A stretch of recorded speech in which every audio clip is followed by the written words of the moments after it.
do I need in place to make sure I make the most of this year? Make sure that I grow as much as possible. What do I actually need in place? And there are 5 things that I reckon you need in place. I've been a business coach and a business owner for over 16 years, and there are 5 things that I reckon will help you succeed this year, next year, any year. One is a vision, a clear vision for your life and for your business, knowing what you're actually going for. Now, I'm not talking about goal setting. I'm talking about having a vision where you actually got something that you're aiming for over the next 1, 2, 5, and 10 years. A long-term vision for your life as a business owner, but a long-term vision for your business that's mapped over the life vision. Not goal setting. It's about having that long vision, that vision that is the elastic pull to the future. It's like, that's where I'm going. It's looking up and going, yeah, that's where I'm heading with this. It helps you make decisions because you create a decision-making filter in which you go, will this get me there? This thing that I'm about to do, this expansion, this growth, will this get me there? Will this achieve what I want to do?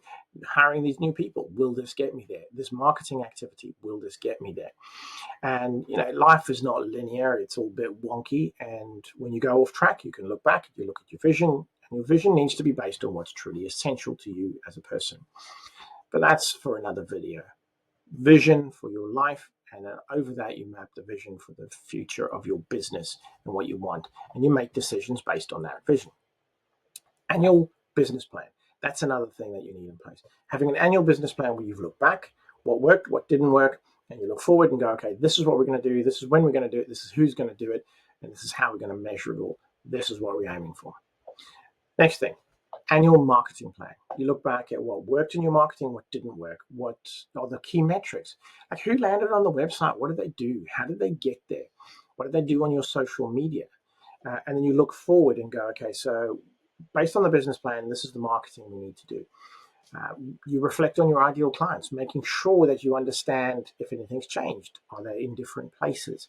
Is the price point going to be a little different this year? Do you need to bring in a new offering? Do you need to bring in a new service line? All of that stuff. And then you look at your objectives in your business plan and you go, okay, so this is how we're going to do it. These are the campaigns we're going to run. This is when it's going to happen. This is when we're going to create the content, or these are the events we're going to go to. If you're not doing content, these are the ads we're going to run. These are the campaigns around those ads. This is what we're going to sponsor. This is the fair that we're going to. Looking at all of that and putting it in place. Okay. Then you need a solid cash management plan. So money's not a surprise then. Money comes in and gets allocated to cost of goods or cost of services. It gets allocated to corporation tax. It gets allocated to VAT. It gets allocated to payroll, allocated to you as the owner, to your compensation. It gets allocated to profit so that you can take your director's loan and then take your profit. Now, the only way you can do this is if you actually manage the numbers and you do it consistently, and that means you need to track everything. But you track everything, allows you, everything around the finances allows you to understand what's coming in and where it needs to be allocated. And you can do that. You can do that consistently week after week after week.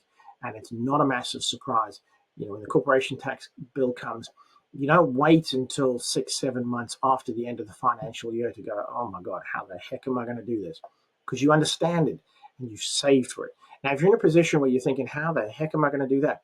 You can start now to correct it. You might go, okay, so we're actually working so far in advance that I'm saving now for last financial year's tax. That's not a problem. It's not a complicated thing to fix. It just takes a long time. You've got to save for that and slowly start to build for the next one. That might take you a year or 2 or 3 to fix the problem. But what you'll have then is a cash management system that you've slowly but surely fixed. And you've got to the point where you're literally saving today for the bill for this financial year. Imagine that. Imagine if you got to the point where everything's up to date. That's fantastic. So that's a massively important thing to put in place. And the other thing is to track all of your numbers, the metrics. Social media. Track what's working, what's not working. Track who lands on your website and how they get there and what they do there. Track all the numbers within your business. Track the stuff that's not in the finances, not just the invoices. You're going to do that. But how many meetings did you have? Who did you have them with? How many of those led to proposals? And how many of those turned into a sale? And if they didn't turn into a sale, What part of your system did those people then move into so that you can actually follow up on them? Because you don't want to be out there marketing like crazy, and then you have a meeting with somebody and it turns into a proposal and they go elsewhere and you never go after them again, or they're just not ready and you never go after them again. So tracking all of your numbers in a nice, simple way is absolutely critical to success. Now, some people use project management software, some people use spreadsheets, whatever works for you. If you want to put it into a CRM, do that. CRMs are a little bit beyond me. They drive me slightly crazy. We have a CRM in the one business I'm involved in, and that works. It works well for me because largely I don't have to do anything with it. I just kind of look at what comes out the back end, and the team are involved in like putting the numbers in. It's not my strong point, but figure out how you can track it. I like spreadsheets. I'll track it in a spreadsheet, whatever it is for you. So what you're looking at here is you have a vision for your business. You have a vision for your life. You match those together as much as possible. You know what you're aiming for, and you can constantly check course on that. You have an annual business plan, an annual marketing plan. You have a solid cash management system that you put in place, and it helps you kind of manage all of the cash, and you track all of your numbers, everything that you could possibly track. Do those things consistently, week after week after week. Follow the plan, create a new one every year for the business plan, the marketing plan. Do that stuff consistently.